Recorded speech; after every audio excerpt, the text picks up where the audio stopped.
Bonsoir à toutes et à tous et bienvenue au webinaire à la recherche de l'égalité organisé par des étudiants de Télécom Paris. Donc, durant cette heure, nous allons ensemble aborder le sujet de l'égalité des chances, notamment à travers la série de podcasts qui est sortie récemment et que vous pouvez retrouver sur tous les réseaux de Télécom Paris et que je vous invite fortement à écouter si vous ne l'avez pas déjà fait. Donc ces fameux podcasts, ils ont été créés et réalisés donc par 4 étudiants de Télécom Paris qui sont présents avec nous ce soir. Paul Bousset, Marwan Saïch, Pascal Béroul et Steve Ledem. Et donc dans ces podcasts, ils ont interviewé des intervenantes qui sont également présentes à ce webinaire et qui interviendront plus tard. Donc, Johanna Legru, déléguée à la mixité, diversité sociale et inclusion à Télécom Paris. Valérie Baudouin, enseignante-chercheuse au département sciences économiques et sociales de Télécom Paris. Elodie Bossan, cofondatrice du cabinet de conseil Tenzing qui favorise l'insertion professionnelle des jeunes issus des milieux populaires. Et Cérine Mouenich, chargée de mission pour les cordées de la réussite au pôle diversité et réussite de Polytechnique. Donc, tous les ingrédients sont réunis pour qu'on assiste à un superbe webinaire et toutes nos stars sont bien présentes pour que on puisse parler plus en détail de ce projet et de ce sujet de l'égalité des chances et débattre avec vous sur ce vaste sujet. Donc, tout au long du webinaire, n'hésitez pas à poser vos questions dans l'onglet questions et réponses et il y aura 2 possibilités. Soit quelqu'un vous répondra par message, soit on prendra ces questions à la fin du webinaire lors d'un temps de questions-réponses qui est prévu pour ça.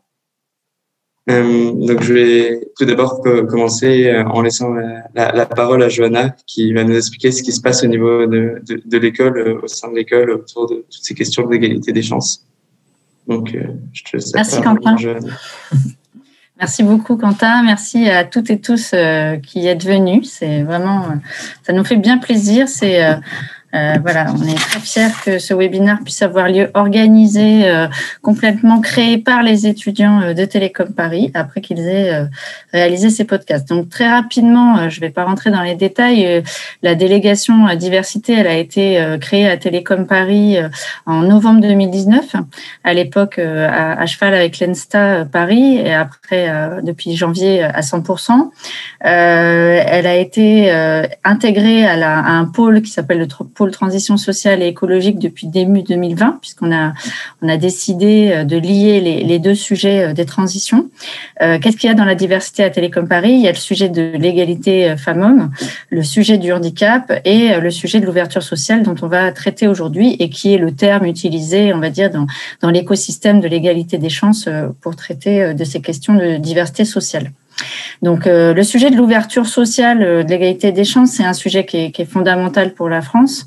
C'est un sujet dont on parle pas mal, mais malheureusement, il y a souvent, on en parle souvent pour évoquer les problèmes.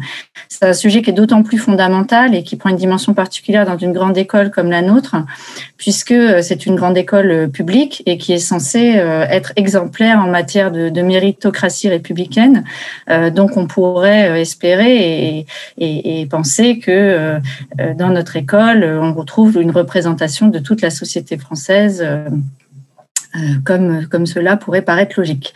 Malheureusement, les chiffres parlent d'eux-mêmes et on a aujourd'hui une diversité sociale assez faible puisqu'on a plus de 85% de personnes issues de classes sociales dites favorisées, c'est SP+, dans le jargon, et puis on a en tout cas moins de 20% de boursiers, sachant que ce critère de boursière, il est à discuter puisque si on prend vraiment la catégorie ouvrier, on est là en dessous de moins de 10%. Donc il y a une vraie question de représentativité, il y a une vraie question d'exemplarité et en tout cas il faut essayer de construire des solutions. C'est pourquoi quand Valérie Baudouin m'a appelé pour me dire que dans son cours hiérarchie discrimination, un podcast était en train de se monter sur la question de cette question d'égalité des chances portée par des étudiants qui avaient envie de parler de ces sujets. J'ai trouvé que c'était formidable et je trouvais que c'était d'autant plus intéressant que eux-mêmes puissent prendre la parole sur ces sujets et parler de leur parcours. Parce que c'est vrai que ce que j'ai pu constater en arrivant à l'école, c'est qu'au-delà de ce dont je parlais avant, c'est-à-dire la faible représentativité ou la faible diversité sociale, il y a aussi une non-connaissance assez claire de ces sujets chez les étudiants et les étudiantes et même parfois parmi le personnel.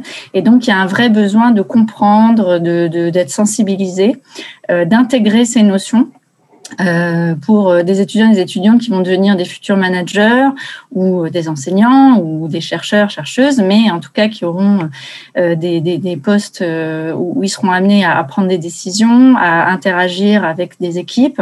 Et c'est important d'avoir conscience de ces sujets pour devenir un ingénieur éclairé et conscient ou une ingénieure éclairée et consciente demain. Voilà, donc vraiment, je suis très heureuse de la réalisation de ces podcasts et qu'on ait pu les diffuser au sein de l'école, les mettre en avant, les mettre en avant et les valoriser. Et que vous puissiez, grâce à ces podcasts et à ce webinaire, découvrir la richesse de ces parcours et bien montrer qu'il n'y a pas de hiérarchie entre les parcours au sein de l'école, que tout parcours est méritoire, il n'y a pas le bon parcours et des mauvais parcours, et c'est très bien que ce soit des élèves qui ouvrent ce sujet et ouvrent cet échange au sein de l'école. Pour moi, c'est le lancement d'un échange, c'est le lancement de la possibilité de se rencontrer, de se parler, d'échanger sur les différents parcours tout aussi méritants les uns que les autres. Voilà, donc je suis ravie et je repasse la parole à Quentin pour la suite de ce webinaire. Merci encore d'être là. Merci beaucoup, Johanna, pour cette mise en contexte. Je vais maintenant laisser la parole aux principaux intéressés et aux étudiants à l'origine de cette fameuse série de podcasts à la recherche de l'égalité. Donc, en commençant par Paul Bousset, qui va nous présenter ces podcasts. Je te laisse la parole. Merci beaucoup, Quentin. Donc, comme vous l'avez compris, nous sommes 4 étudiants. On a travaillé sur la question de l'égalité ou l'inégalité d'ailleurs des chances dans le cadre du cours hiérarchie sociale et discrimination, donc dispensé par Valérie Baudouin en première année du cycle ingénieur à Télécom Paris. Nous avons décidé de réaliser une série de podcasts que vous avez probablement pu écouter ces derniers jours. Le dernier épisode est sorti aujourd'hui, dans lesquels nous souhaitions mettre en lumière les différentes problématiques donc associées à l'égalité des chances et sous différents angles. Donc, le premier était le sociologique. Ensuite, on a fait une analyse des chiffres, des témoignages. Et surtout, on voulait présenter 2 manières de lutter face à ce mécanisme au travers de 2 exemples. Donc, les cordées de la réussite et le recrutement de la société Tenzing. Cette idée est donc partie d'un constat. Étant tous étudiants du fameux groupe 6, c'est le groupe qui est constitué donc d'admis sur titre. Nous n'avons pas fait de classe préparatoire et nous sommes malgré tout à Télécom Paris, mais en minorité. Nous voulions donc partager notre expérience, notre parcours et mettre en lumière cette diversité, mais aussi les impacts des inégalités sociales et si peu discutés au final. Et plutôt que d'en faire un simple constat, nous avons voulu partager quelques initiatives qui luttent pour l'égalité des chances. Et du coup, pourquoi est-ce qu'on a choisi ce format en particulier ? En fait, au moment de faire ce projet-là, on s'est dit qu'il fallait qu'on ait un format qui soit facile à partager, qui soit assez flexible par rapport à ce qu'on voulait faire. Et la forme d'un podcast audio, en fait, ça a paru très adapté au type de contenu qu'on voulait partager, parce que c'était principalement des interviews et des idées. Et puis, une des vraies raisons, c'est que ça a aussi permis de minimiser le temps d'édition, parce que ça a été assez pratique quand on a eu des entretiens d'1 heure à monter, etc. Et puis, bien sûr, ça a permis du coup de créer du contenu qui a permis de lancer la plateforme de partage de podcasts de Télécom Paris. Donc, ça a donné du contenu pour donner l'inertie à ce projet-là. Ce qu'on retire de cette expérience, c'est tout d'abord ce projet a été formateur sur plusieurs aspects. En effet, ça nous a permis d'en apprendre nous-mêmes davantage sur le sujet des inégalités avant de pouvoir chercher à le diffuser. Cette série de podcasts nous a également permis de mieux nous connaître entre nous et de découvrir le parcours de chacun pour arriver à Télécom Paris, parce que ce sont des sujets qu'on n'aborde jamais, voire très peu en temps normal, et donc ça nous a permis de nous rassembler globalement. Et bien sûr, ça nous a fait découvrir le monde du podcast, un monde qu'on ne connaissait pas. Et ça nous a également permis de co-organiser un événement, donc celui où nous sommes aujourd'hui.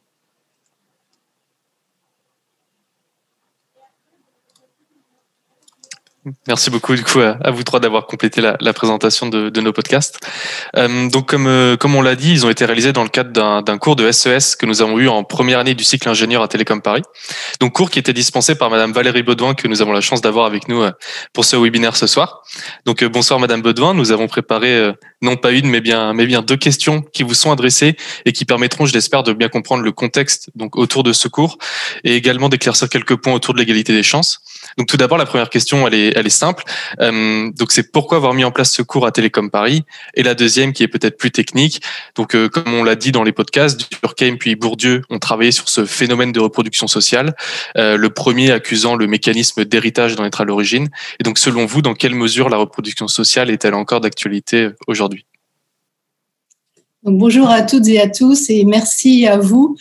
C'est un plaisir immense de voir le travail que vous avez pu accomplir autour de ces podcasts et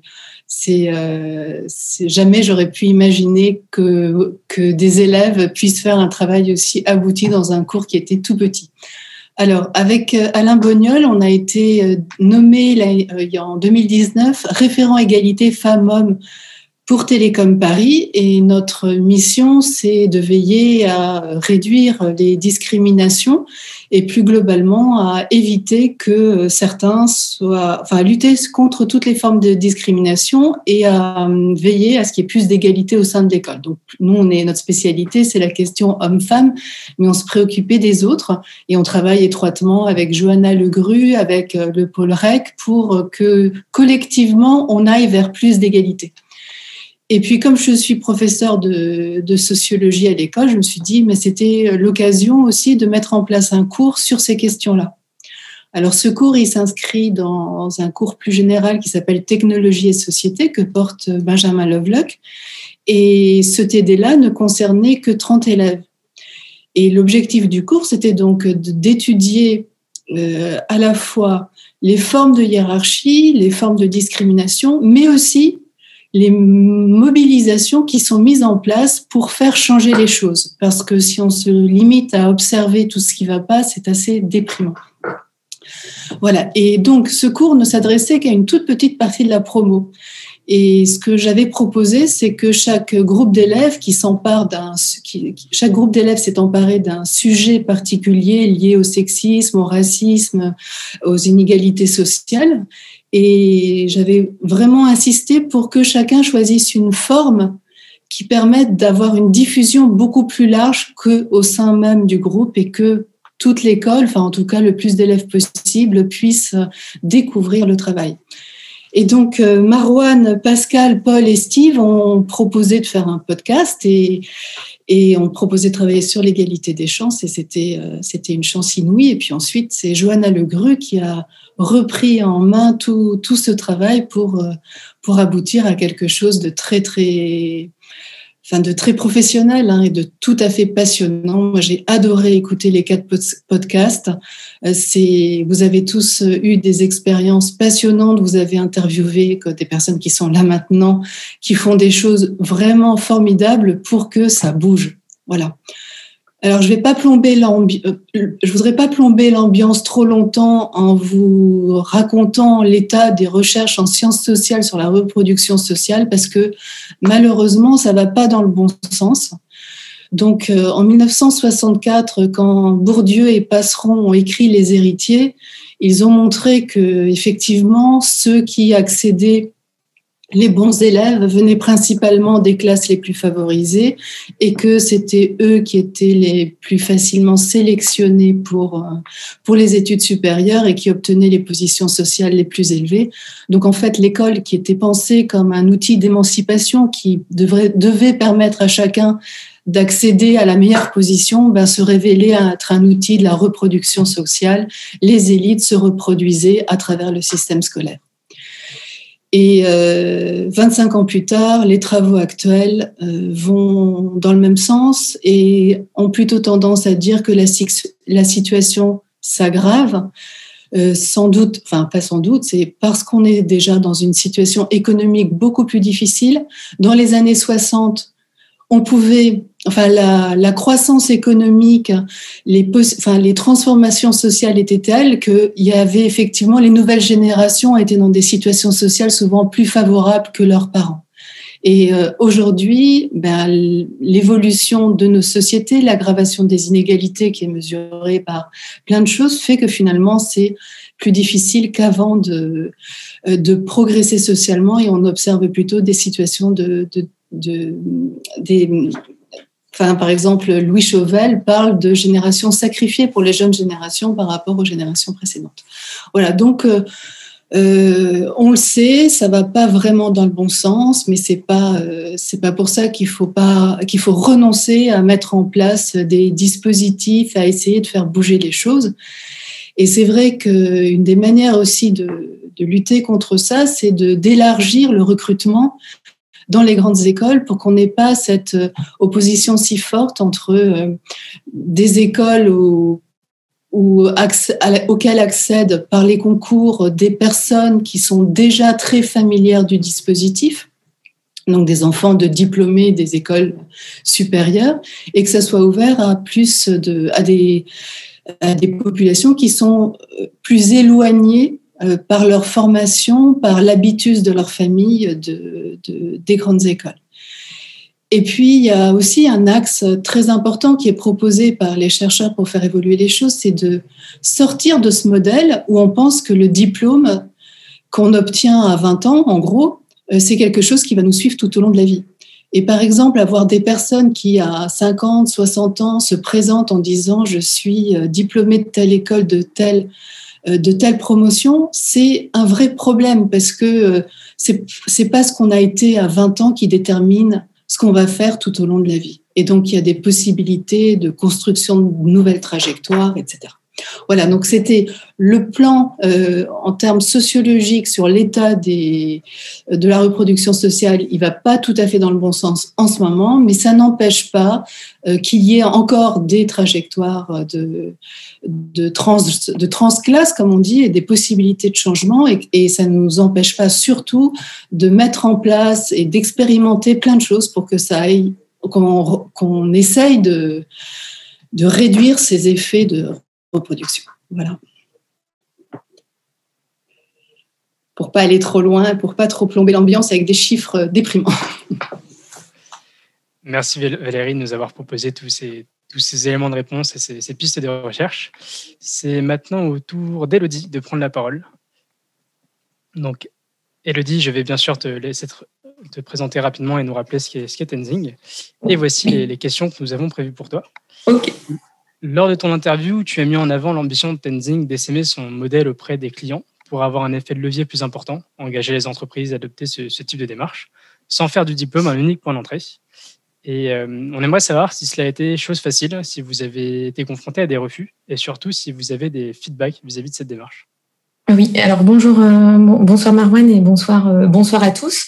Donc effectivement, peut-être en préambule, Tenzing est un cabinet de conseil en stratégie opérationnelle qui s'est créé il y a maintenant 5 ans autour d'une cause qui est de favoriser l'insertion professionnelle des jeunes de milieux populaires subissant une discrimination du fait de leur origine sociale, territoriale, culturelle ou ethnique, sachant que on peut assister à un phénomène cumulatif. Et l'idée était de casser un des codes du conseil qui était de s'affranchir du recrutement du diplôme de grande école. Ce qui ne veut pas dire qu'on recrute des jeunes qui n'ont pas fait d'études, mais on recrute des jeunes qui ont étudié à l'université, qui ont fait des sciences sociales, recrutés dans des viviers où on retrouve plus de jeunes qui sont issus de catégories socio-professionnelles très peu représentées, nous, dans notre secteur. L'idée étant effectivement d'avoir une fonction de rôle modèle, puisque si on parvenait à s'affranchir de cette discrimination qui est dans le secteur du conseil extrêmement assumée, qui est même une marque de fabrique, et de démontrer que ça fonctionnait, on pouvait espérer entraîner d'autres entreprises sur cette voie-là. puisque le conseil n'est pas le seul à recruter de manière discriminante sur le diplôme. À titre, je vous donnerai quelques éléments de comparaison, mais vous, en tant que jeune de télécom, quand vous allez à un forum emploi, vous avez pléthore des cabinets de conseil. Quand on parle de facultés comme celle de Paris 8 ou de Paris 13, on est sur des forums emploi où on a une dizaine d'entreprises au grand maximum qui viennent, et pas du tout pour des postes type de consultants. Donc l'idée, c'était de casser cette discrimination, et puis surtout le regard qu'on pouvait porter sur cette jeunesse qu'on considérait qu'il n'y avait pas besoin d'aide, puisque c'était des jeunes qui avaient des bac+5. Finalement, pourquoi mettre en place des dispositifs particuliers? Parce qu'il n'y a pas le même niveau de réseau, parce qu'il n'y a pas de communauté d'alumni, parce qu'on n'a pas les mêmes conditions d'enseignement et on n'a pas accès au même emploi. On est parti extrêmement encouragé, confiant dans notre idée. Et il faut dire que les stéréotypes, on l'a vu dire, et que ça n'a pas été du tout chose aisée. La première chose qu'on nous a demandé, donc je pense que Marwan, on a eu l'occasion souvent d'en parler, était que est-ce qu'on faisait finalement du conseil aussi bien que les autres, puisqu'après tout, on recrutait des consultants qui n'étaient pas comme les autres. Donc, quelle était la nature de nos interventions?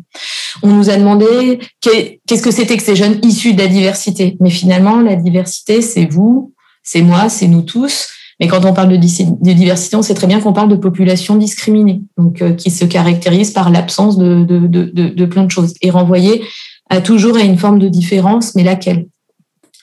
On a eu aussi des refus de la part des clients pour qui c'était clairement perçu comme un risque, parce que quand vous avez une démarche qui est extrêmement normée, un diplôme, ça rassure. Même vous, en tant qu'étudiant, en étant diplômé de télécom, c'est de très très belles formations, mais les recruteurs savent ce qu'ils vont avoir en fait en vous recrutant. Quand vous avez un recrutement ouvert, finalement les employeurs se disent qu'est-ce que je vais recruter. Donc c'était perçu comme un risque. Il y avait toute une réflexion sur l'évaluation, les compétences. On avait tendance, il y a eu toute une pédagogie et nous à mettre en place tout un travail de sensibilisation, aussi de composer avec des arbitrages qui étaient comment mettre en avant, parce qu'à des fins de plaidoyer, des jeunes qui avaient des parcours extrêmement méritants, qui avaient été bons à l'école et qui étaient de bons consultants, et en même temps de consigner un droit à l'indifférence, parce que vous n'avez pas toujours envie d'être envoyé à ce qui vous semble vous caractériser ou vous isoler du groupe dominant. En tout cas, dans le conseil, c'est des personnes qui sont issues de grandes écoles, de CSP+. Donc, c'était des équilibres qui étaient vraiment, qui n'ont pas été simples.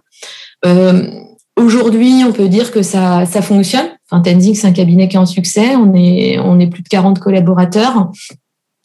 On participe à différents travaux. Vous avez peut-être pu entendre certains, le comité Hirsch sur l'ouverture sociale des grandes écoles. On avait été sollicité. Vous avez l'index diversité qui va sortir prochainement par la ministre de l'égalité entre les femmes et les hommes et l'égalité des chances, Elisabeth Moreno. Donc, index de la diversité et de l'inclusion dans les entreprises. Donc, c'est aussi nos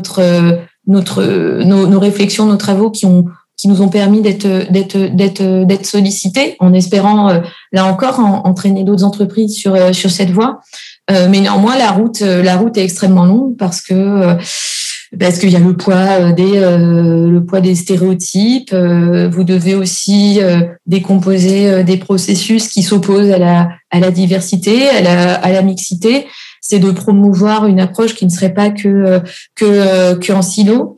Effectivement, l'autocensure, puisque l'autocensure que vous connaissez quand vous êtes quand on parle de jeunes, d'égalité des chances quand vous êtes étudiant, manque d'information, ce sentiment tendance à se disqualifier, autocensure, vous la retrouvez dans l'emploi, parce que vous n'êtes pas une autre personne quand vous accédez au marché du travail. Donc vous avez la même façon de vous censurer face aux opportunités, vous avez une culture de la mobilité qui est moindre, et puis vous rêvez aussi moins grand parce qu'on vous a moins appris à rêver. Vous avez le sentiment d'avoir un choix, mais vous avez finalement un choix qui est très contraint en termes d'opportunités professionnelles, puisqu'il y a tout un pan qui vous échappe. Donc on sent une tendance un souhait des entreprises d'y aller, une pression forte de ces dernières. Mais clairement, être moins outillée, moins prête. Et puis, c'est aussi des des renoncements, c'est des réorganisations profondes amorcées, c'est des changements culturels. Aujourd'hui, transition écologique, c'est quelque chose qui parle à tout le monde. Transition sociale, globalement moins, parce que on peut se sentir loin de ces sujets. Donc il y a de quoi être enthousiaste, puisqu'il y a plein de bonnes volontés, il y a des choses qui font que ça bouge. Mais c'est à nous tous collectivement de s'en emparer. Les initiatives comme celles qui ont été lancées par vos camarades dans le cadre de ces webinaires et de ces podcasts, c'est clairement aussi d'ouvrir les regards, parce que vous serez des managers, vous, futurs, et de comment vous allez appréhender ce rapport à l'altérité, ce rapport à la solidarité dans vos fonctions, et de aussi avoir le courage, parce que c'est une question de courage, de bouger les processus et de remettre en cause le système, et de ne pas avoir que des générations d'exception. Voilà. Merci beaucoup Élodie pour ce discours passionné. C'était très très intéressant. Après, du coup, avoir vu ce que fait Tenzing donc pour favoriser l'insertion de la diversité dans le milieu de l'emploi, on va voir comment ça se déroule du côté de l'éducation.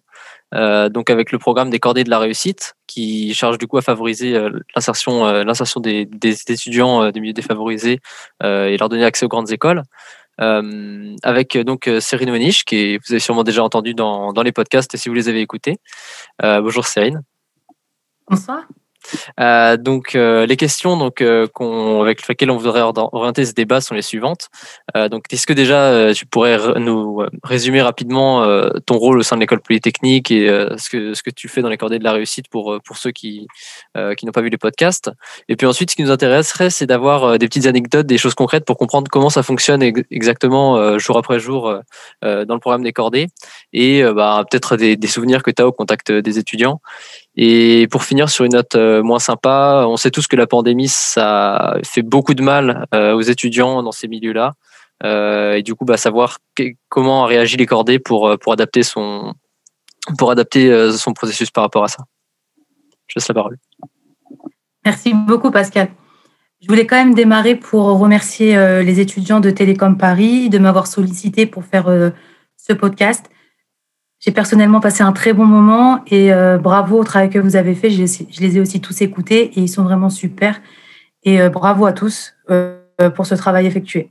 Donc du coup, moi, c'est Cérine. Je suis chargée de mission cordée de la réussite au pôle diversité et réussite de l'école polytechnique. Donc le pôle diversité et réussite, plus communément appelé le PDR, est le service de l'école polytechnique qui est dédié aux actions égalité des chances en direction des lycéens. Dans le cadre de notre activité, on porte 2 cordées de la réussite et je vais essayer de vous en parler assez brièvement. La cordée de la réussite, c'est un dispositif d'État qui a l'initiative des grandes écoles. Vers 2006, en fait, les grandes écoles se sont mis autour d'une table et ils se sont posé la question de savoir comment on pouvait diversifier nos publics, comment on pouvait diversifier nos étudiants dans nos rangs et donc faire entrer dans nos écoles des étudiants et des étudiantes issus de différents milieux. Donc, suite à ces discussions-là, a été créée la charte pour l'égalité des chances et à l'initiative également de l'ESSEC, qui est une école de commerce, a été donc montée les cordées de la réussite, labellisées par l'Éducation nationale. Et puis, très rapidement, l'école polytechnique les a suivi l'ESSEC. La cordée de la réussite, c'est principalement des rencontres, des échanges, du partage entre des étudiants et des étudiantes issus de ces grandes écoles-là. Les grandes écoles qui portent des cordées de la réussite, on les appelle des têtes de cordée. Avec des collégiens et collégiennes ou des lycéens et des lycéennes. Donc, les établissements qui rentrent en relation avec les grandes écoles, on les appelle les établissements encordés. Le cœur donc de ces cordées de la réussite, c'est le tutorat, c'est la rencontre, c'est le partage.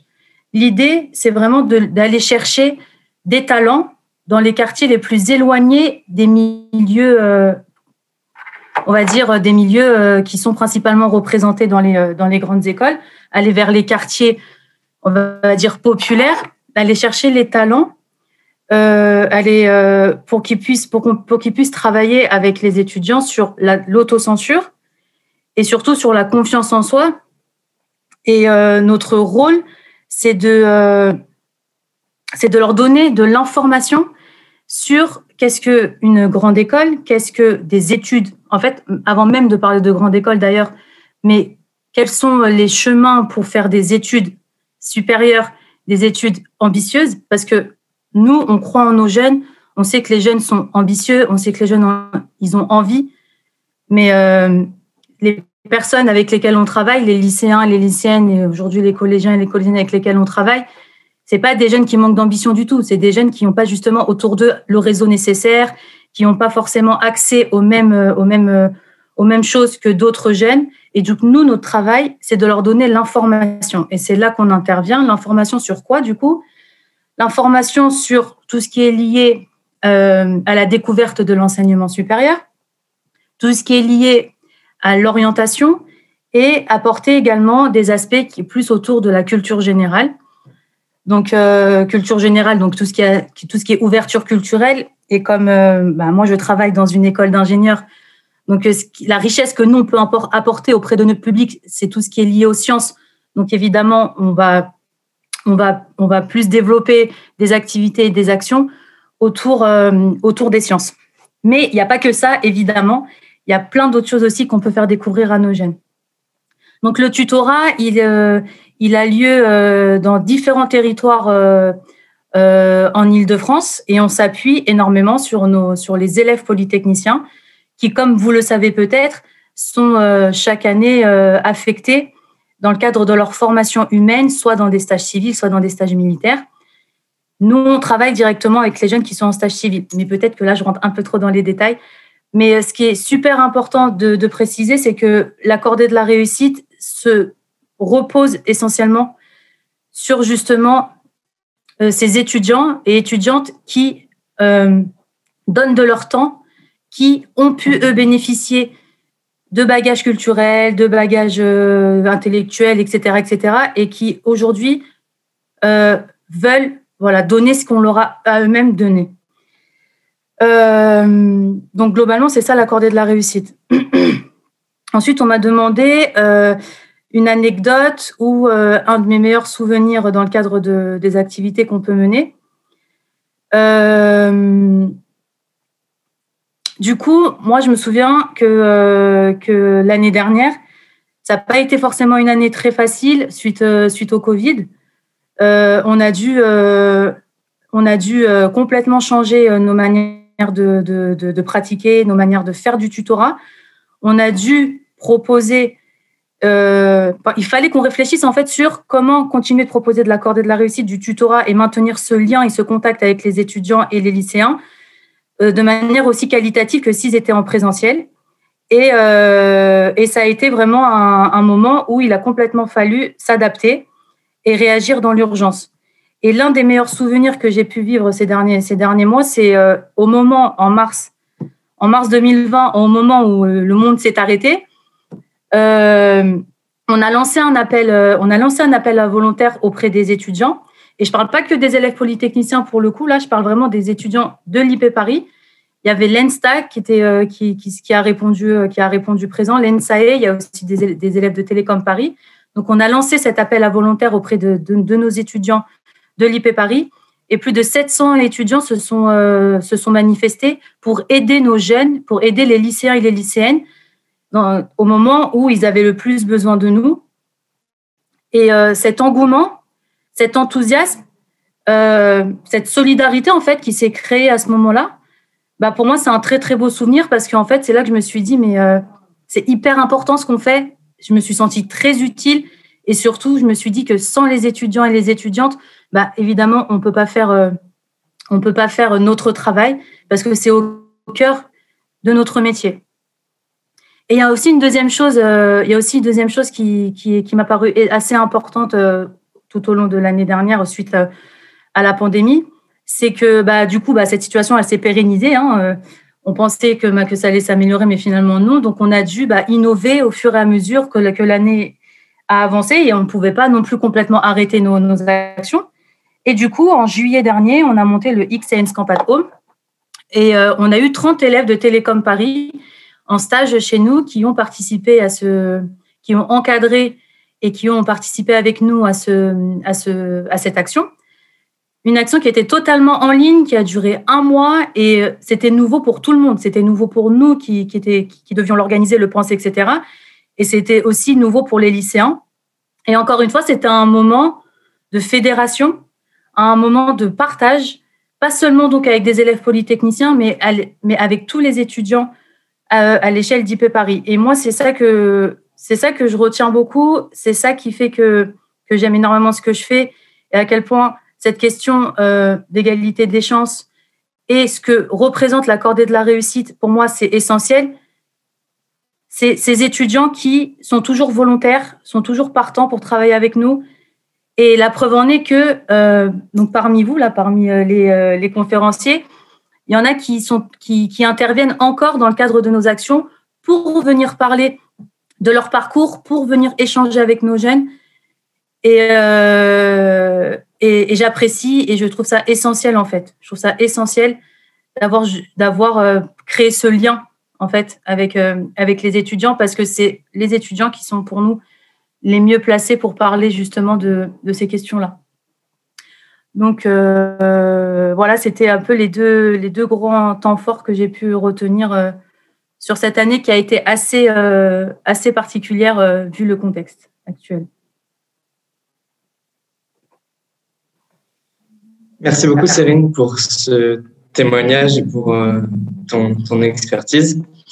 Donc, avant d'accueillir notre dernière intervenante, j'aimerais vous rappeler qu'après, nous aurons un temps ouvert au débat et que vous pouvez poser vos questions dans l'onglet questions et réponses pour qu'on puisse en profiter juste après.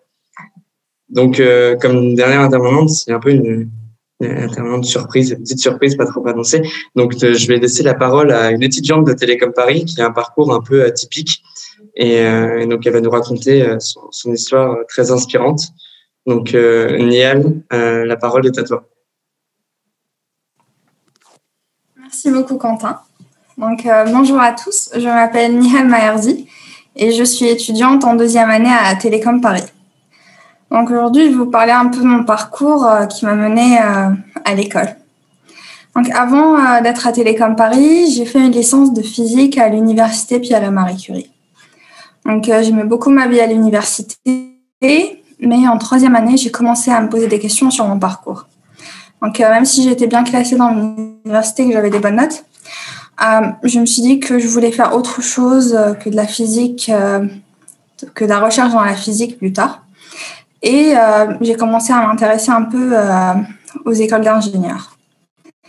Donc, quand j'en ai parlé avec ma famille, ma sœur m'avait suggéré de passer le concours GEI. C'est le concours d'entrée aux grandes écoles pour les étudiants universitaires. Donc, sur le coup, j'avais tout de suite rejeté son idée. J'étais très sceptique. Donc, d'abord parce qu'il y a beaucoup d'étudiants chaque année qui passent en France. Et je me suis dit qu'avec les quelques places qu'il y a très peu de chances que je sois acceptée.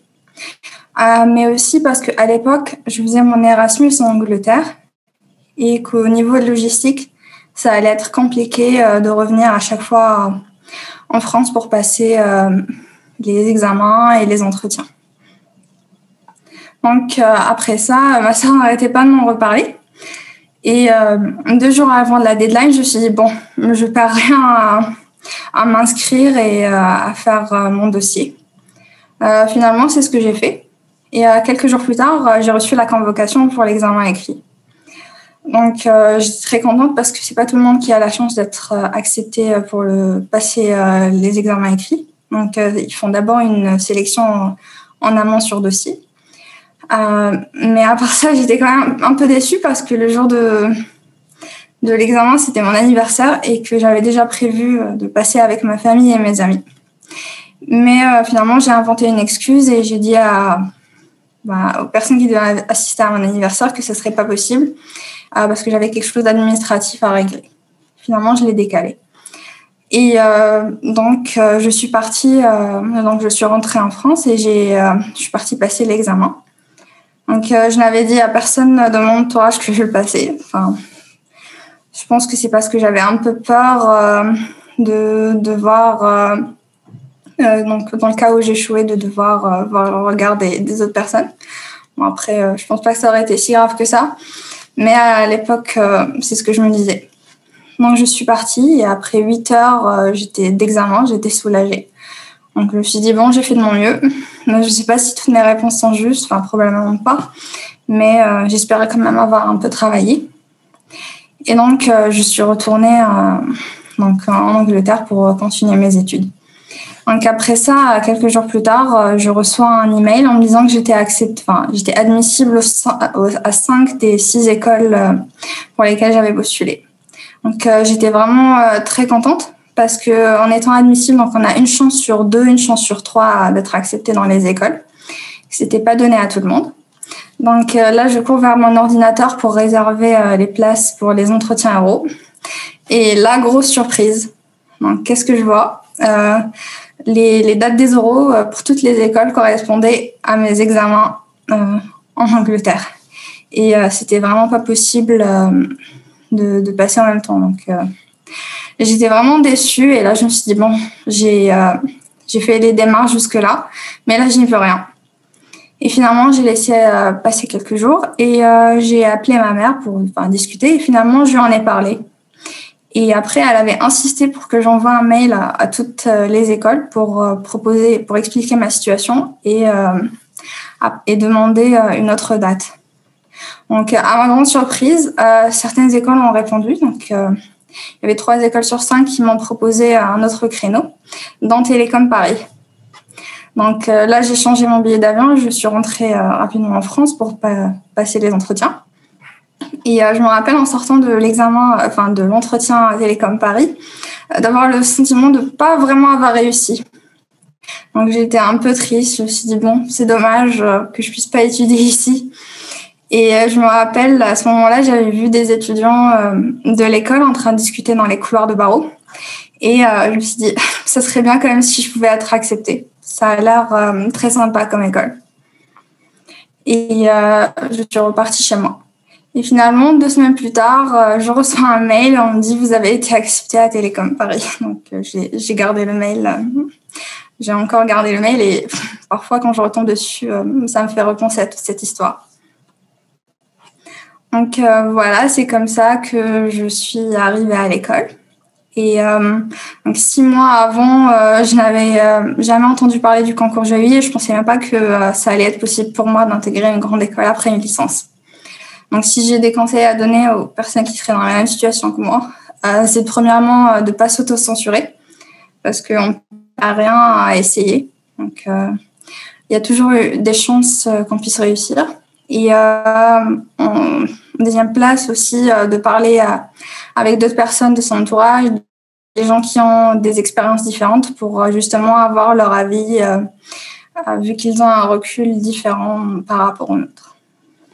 Donc voilà, merci de m'avoir écouté. Merci beaucoup, Niel. Donc nous allons maintenant prendre le temps de répondre à vos questions et n'hésitez pas à poser des questions dans l'onglet questions-réponses et même à indiquer si jamais vos questions s'adressent à un des intervenants en particulier. Donc pour lancer ce petit temps de débat, je pense qu'on va commencer par une question qui est assez générale et où tous nos intervenants ont une réponse à apporter, je pense. Je vais vous demander ce qu'est la réussite pour vous.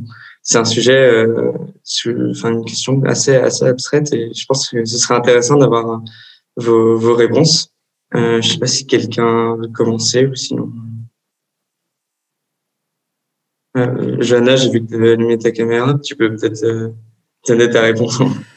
J'étais frustrée de ne pas pouvoir remercier toutes les personnes qui ont pris la parole et qui ont fait beaucoup pour que ce projet existe. Donc, un grand merci à toutes les intervenantes et voilà, à Niel de nous avoir fait part de son parcours encore très riche. Qu'est-ce que la réussite ? C'est un vaste sujet, mais en tout cas, moi, ce que je peux dire, c'est que pour moi, une école dont l'excellence, qui affirme son excellence, doit aussi pouvoir faire passer cette excellence par le fait d'être capable de faire se rencontrer et vivre ensemble les différences au sein de son établissement. C'est aussi un critère d'excellence majeur. Parce que si ce ne sont que des parcours individuels les uns à côté des autres sans qu'il y ait aucun moment d'échange et de rencontre et de prise de conscience, surtout à des âges majeurs pour cela, de la richesse du monde, de la richesse des parcours des uns, des unes et des autres, je pense qu'on aura raté quelque chose. Voilà ce que je voulais dire sur en tout cas ce que je pense de la réussite. La réussite, c'est évidemment sa propre réussite individuelle, mais c'est aussi le fait de poser un parcours humble et ouvert sur le parcours de l'autre et de s'en enrichir et de voir que chacun a ses facilités, ses difficultés, quel que soit le parcours, et que ce n'est pas uniquement lié à des notes ou à des connaissances cognitives, mais à tout un ensemble de choses qu'on a pu réaliser dans sa vie. Et c'est vraiment une chance de pouvoir échanger au sein de cette école. Il y a des gens qui viennent de pays étrangers, il y a des gens qui viennent de parcours très divers, et c'est vraiment une très grande richesse. J'espère que chacun et chacune en prendra conscience. Voilà pour moi. Et rebondir du coup, je pense que c'est très juste ce que tu dis, Johanna. Et j'ajouterais que effectivement la réussite c'est très personnel et en même temps très très très collectif. C'est de l'empathie et c'est aussi se réjouir de la réussite des autres etc. Mais effectivement c'est aussi une question très très très vaste. Mais je pense que la réussite c'est aussi tout au long de son parcours être en phase avec ses valeurs. Être en phase avec ses valeurs et savoir se dire qu'est-ce qui est OK pour moi, qu'est-ce qui l'est pas et quelles sont mes limites. Je pense que la réussite c'est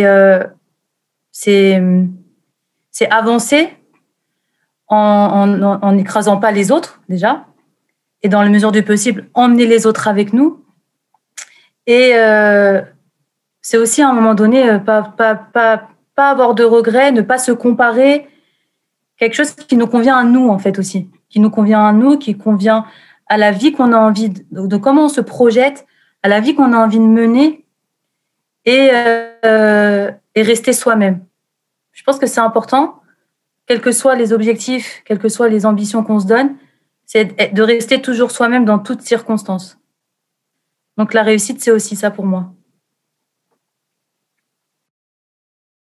Ouais, je suis assez d'accord avec ce que dit Cérine.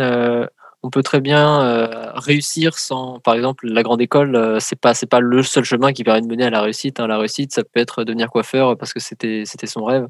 Donc, en vérité, on parle de l'inégalité pour l'accès aux grandes écoles, mais il y en a certains pour qui ça ne représente peut-être pas la réussite non plus également rentrer dans une grande école.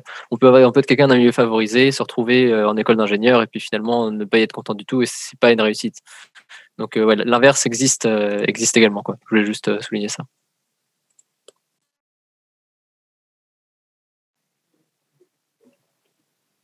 Oui, dans la suite de ce que vous disiez, pour moi, il y a autour de la réussite, il y a une tension entre la réussite individuelle et la réussite telle que la pense la société, la réussite sociale.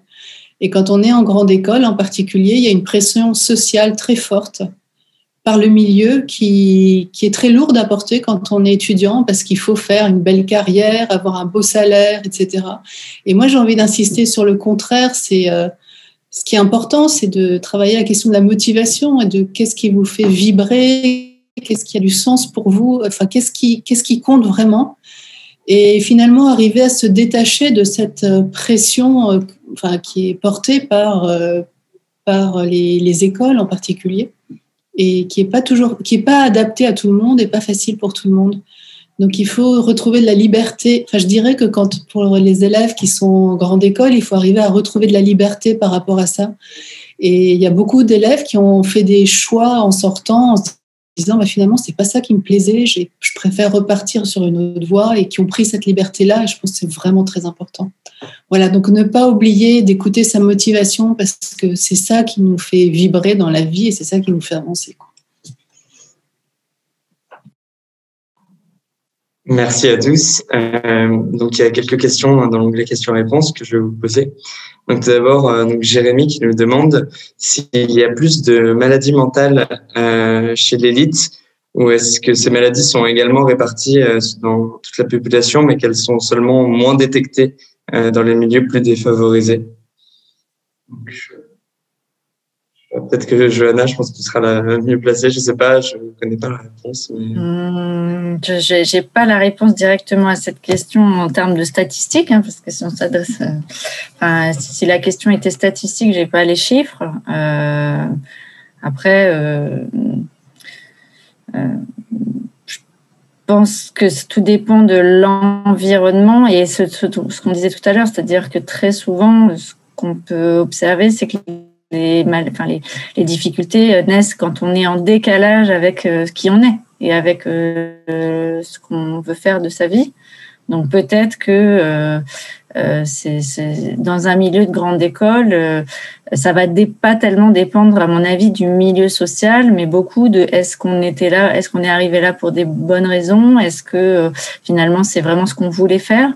Effectivement, comme le disait Pascal très justement, il y a certains et certaines qui découvrent que c'était pas du tout ce qu'ils voulaient faire. Voilà, que c'était des projections peut-être parentales et donc c'est difficile à porter. Et à l'inverse, on peut arriver à avoir l'impression d'avoir accompli un parcours très méritant et puis finalement se retrouver dans une espèce de seconde hiérarchie au sein d'une grande école où finalement on se sent moins reconnu que les autres, on cache un peu le fait qu'on a fait un parcours différent. Et là, on a d'autres problématiques psychologiques qui peuvent émerger. C'est pour ça que ces podcasts sont particulièrement importants et c'est vraiment important de parler des sujets. Voilà, important d'échanger, de parler des sujets et d'exister en tant qu'individu, mais en échangeant avec les autres au maximum, justement pour sortir d'un sentiment d'isolement. Mais encore une fois, je suis pas spécialisée dans la psychiatrie ni donc je ne pourrais pas me positionner sur les stats.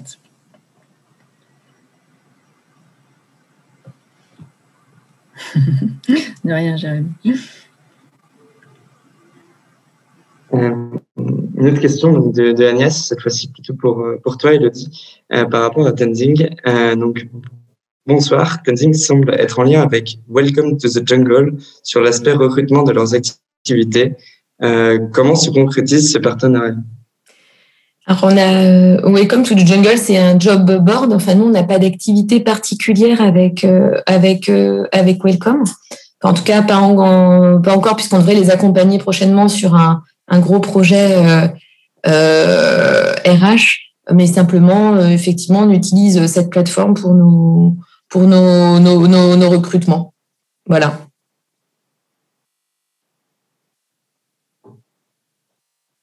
Mais on a eu pas mal d'articles, des articles qui sont passés sur effectivement Welcome to the Jungle il y a quelques temps.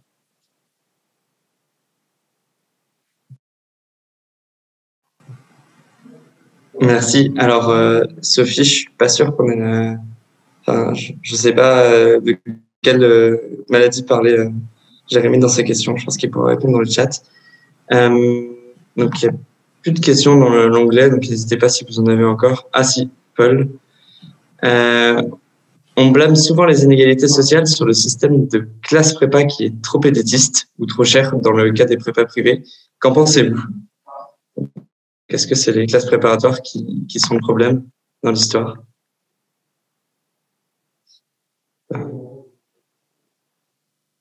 Peut-être Cérine, est-ce que tu as une réponse par rapport à...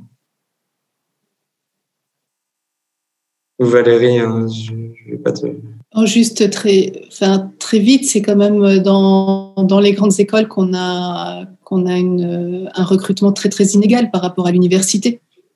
Et ce n'est pas le prix, puisque en dehors des prépas privés, la formation en classe prépa est au contraire vraiment pas chère. Mais il y a des barrières à l'entrée très, très fortes qui ont été... démontré partout. C'est d'abord quand on vient de la campagne ou quand on vient de certains quartiers de banlieue, on n'a aucune chance d'avoir entendu parler des prépas, par exemple, ou très très peu de chance d'en avoir entendu parler. Donc il y a il y a un questionnement autour du recrutement en classe préparatoire qui est très important et sur lequel travaillent beaucoup les prépas aussi. Oui, je voulais compléter pour dire que oui, les prépas réfléchissent beaucoup à ces sujets et elles ont fait 14 propositions, très exactement, qu'elles ont remises à la ministre de l'Enseignement supérieur. Donc, effectivement, l'idée n'est pas d'accuser, ou en tout cas de penser que ça vient d'un endroit ou d'un autre dans le système. En fait, très sincèrement, ça vient de tout le système. Donc, l'idée, c'est plutôt d'essayer de se mettre autour de la table et de travailler ensemble. En tout cas, moi, c'est comme ça que je vois les choses. Et j'ai, par exemple, en ce qui concerne ma mission, échangé déjà avec des personnes qui travaillent dans les prépas. Je sais, Cérine, que vous aussi, vous travaillez avec des personnes des prépas dans vos actions. Et c'est important, voilà, d'être tous ensemble à essayer de comprendre comment changer la donne, plutôt que de dire ça vient de tel endroit ou tel niveau ou tel échelon. Mais bien entendu, le système des prépas en tant que tel, une fois qu'on y est, il n'y a pas de remise en question du mérite, du parcours, une fois entré dans la prépa. C'est l'accès à la prépa où on peut dénoter une inégalité certaine.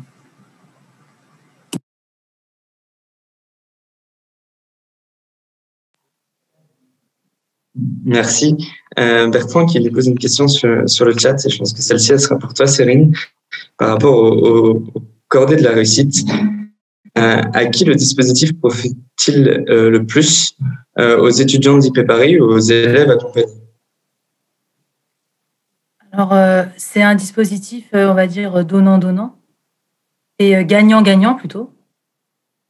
Il est essentiel, il ne peut fonctionner que avec l'implication et la fédération des étudiants, puisque au cœur des cordées de la réussite, il y a le tutorat et toutes les activités qui en découlent.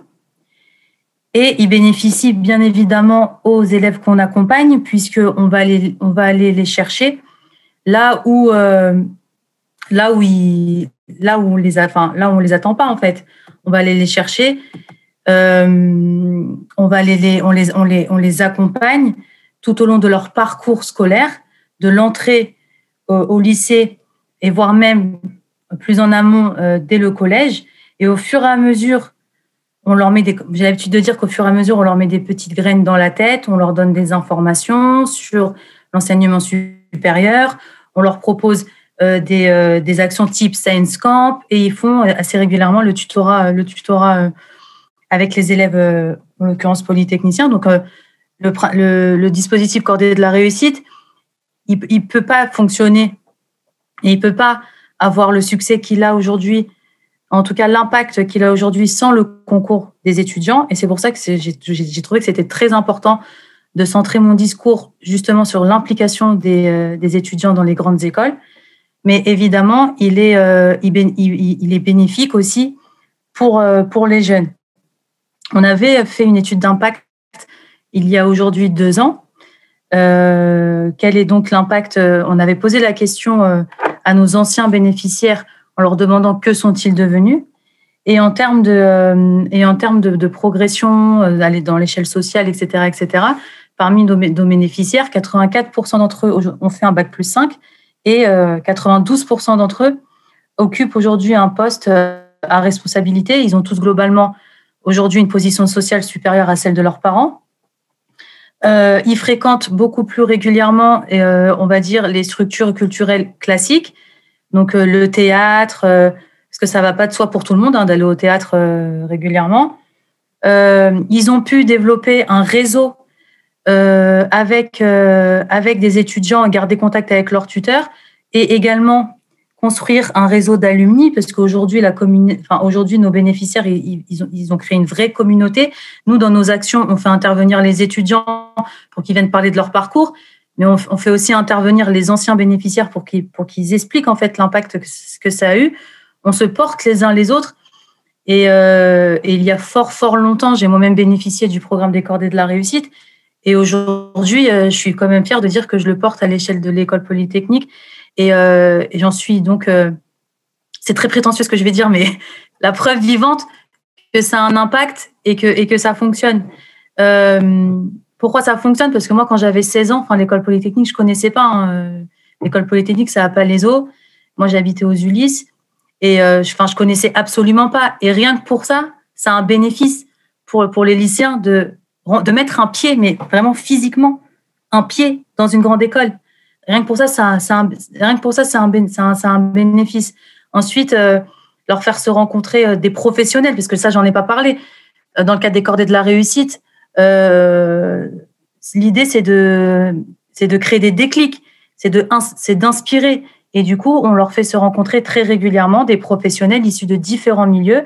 Bon, encore une fois, on est une école d'ingénieurs, donc on parle de ce qu'on connaît et de ce qu'on maîtrise le mieux, c'est-à-dire les sciences. Donc, on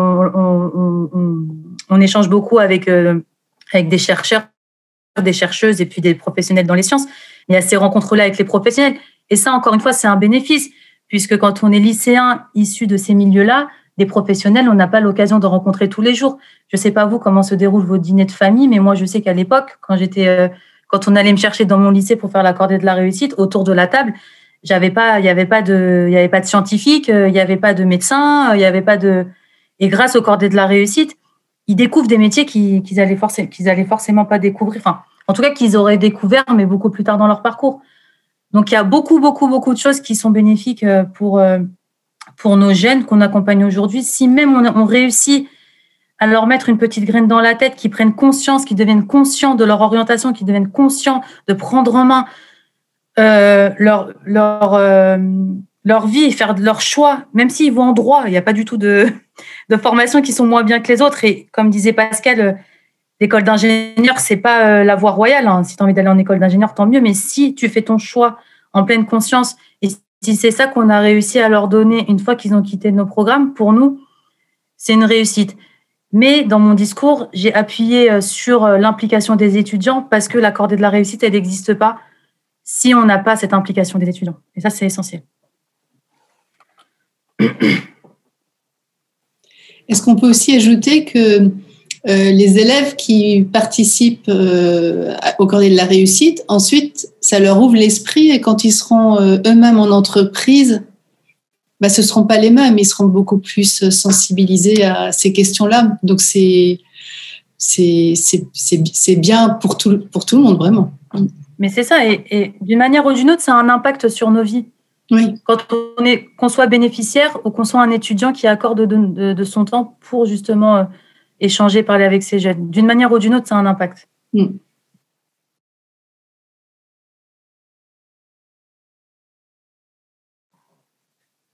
Merci. Je vais passer une question de Pauline qui nous demande dans quelle mesure travailler sur les questions sociales peut permettre d'avancer sur d'autres sujets comme l'écologie, par exemple. Donc, en gros, quel est le lien entre les questions sociales et les questions écologiques? Je suis très surprise que Pauline pose cette question. Donc, ce serait long d'y répondre, Pauline, mais je serais ravie de passer beaucoup de temps avec toi pour y répondre.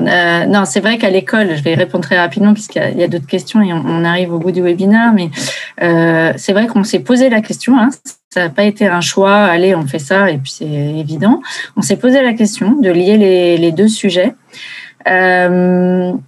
Voilà ce que j'en pense. C'est en fait beaucoup de jeunes de votre génération se sentent concernés par les questions écologiques et c'est très bien. Je suis la première à trouver ça top. Mais dans les questions écologiques, il y a souvent une petite tendance à extérioriser le sujet de soi, c'est-à-dire à dire il y a des choses qui vont pas, il y a et à pas forcément s'auto-analyser et se dire comment moi je participe de cet état de fait et qu'est-ce que moi je peux faire. Je dis pas que tout le monde ne le fait pas, mais en tout cas il y a une petite tendance et c'est important de se rendre compte que ce qui amène à la crise écologique qui existe déjà depuis un certain temps et puis qui là est venu aux yeux de toutes et tous. Enfin, j'ai envie de dire,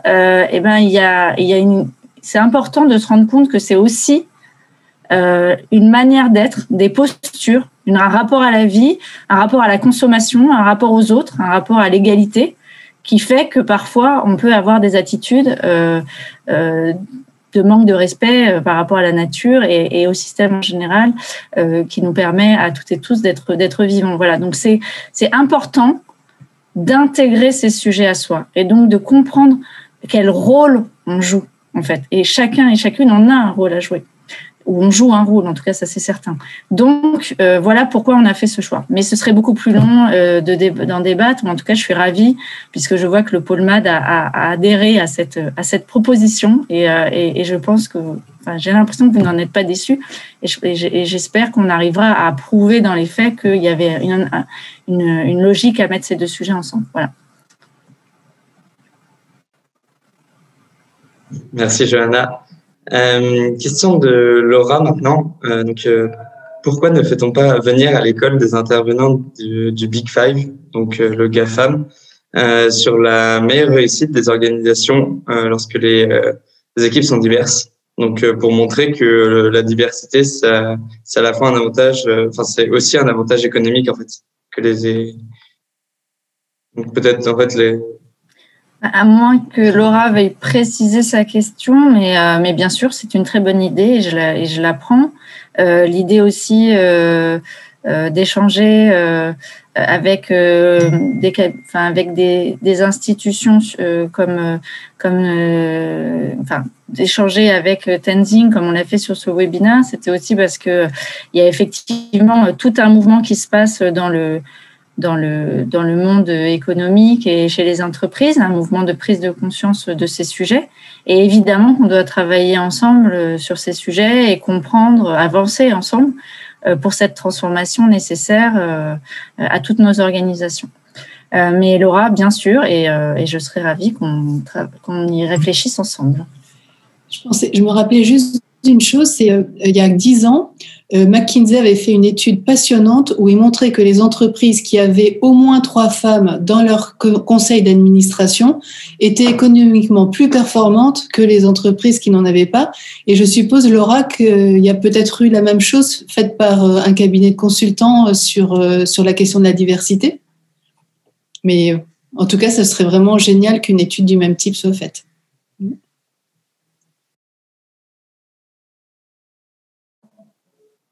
Oui, désolé, le Big Five, c'était, ce sont les grands cabinets de consultants et non le GAFAM. Une autre question d'Agnès pour toi, Elodie, sur Tenzing. Donc Agnès nous demande si Tenzing a un accompagnement pour aider les entreprises à diversifier les sources de leur recrutement. Oui, alors c'est des choses effectivement que l'on fait. Je voudrais juste préciser, rebondir sur la question préalable quand on parlait effectivement des Big Five, quand on parle des cabinets de conseil, le problème ne sont pas toujours les meilleurs malgré tout conseils puisque leur politique de recrutement est très tournée vers des jeunes de grande école. Donc mécaniquement, eux, ont peu de diversité. Parenthèse fermée, ou en tout cas de quelle diversité on parle. Parce que là, tout le préambule, depuis tout à l'heure, on parle de diversité territoriale, aussi ethnique, mais c'est quand même pas les mêmes carrières. Quand on est un jeune issu de l'immigration en France et qu'on a vécu, j'entendais les Ulysses ou les 93, et venir de lycées parfois français où on vient avec un bagage académique, culturel, les fameux capitaux de Bourdieu. On n'est pas du tout sur les mêmes sensibilités. Donc, et puis parfois le sujet qui peut être complexe, qui est de lier, de corréler diversité, performance économique. En tout cas, des exemples comme Tenzing démontrent que la diversité ne détruit pas de valeur. Parce que c'est quand même des choses, faut s'interroger qu'est-ce qui crée de la valeur dans l'économie de demain. Vous parliez d'écologie. Est-ce que c'est d'avoir un taux de croissance de plus 5% ou finalement d'avoir une société qui est aussi moins tendue? Parce qu'en fait, les questions de diversité, ça pose des questions politiques derrière. Et les accompagnements de Tenzing, tout à fait. On accompagne les entreprises sur leur politique de diversification, mais aussi en les aidant à prendre conscience qu'elles sont des organisations mixtes par essence. Il y a certes d'avoir besoin de trouver d'autres canaux de sourcing, de recrutement et d'autres flux, mais c'est aussi d'interroger l'organisation en tant qu'ensemble, puisque de la diversité, vous en avez. Vous avez des hommes, vous avez des femmes, vous avez des personnes LGBT, vous avez des personnes issues de catégories sociales assez diverses. La question que ça pose, notre souhait, c'est de les accompagner à renouer avec une pratique de la mobilité dans le sein de leurs organisations. dégager des espaces de formation et de travailler sur l'autocensure de leurs collaborateurs. Donc, dans ce problème-là, vous avez un sujet qui est certes le recrutement, qui est effectivement à travailler. Vous avez ensuite l'organisation interne de l'entreprise qui doit renouer avec ce qu'elle a su faire auparavant, générer de la mobilité. Voilà.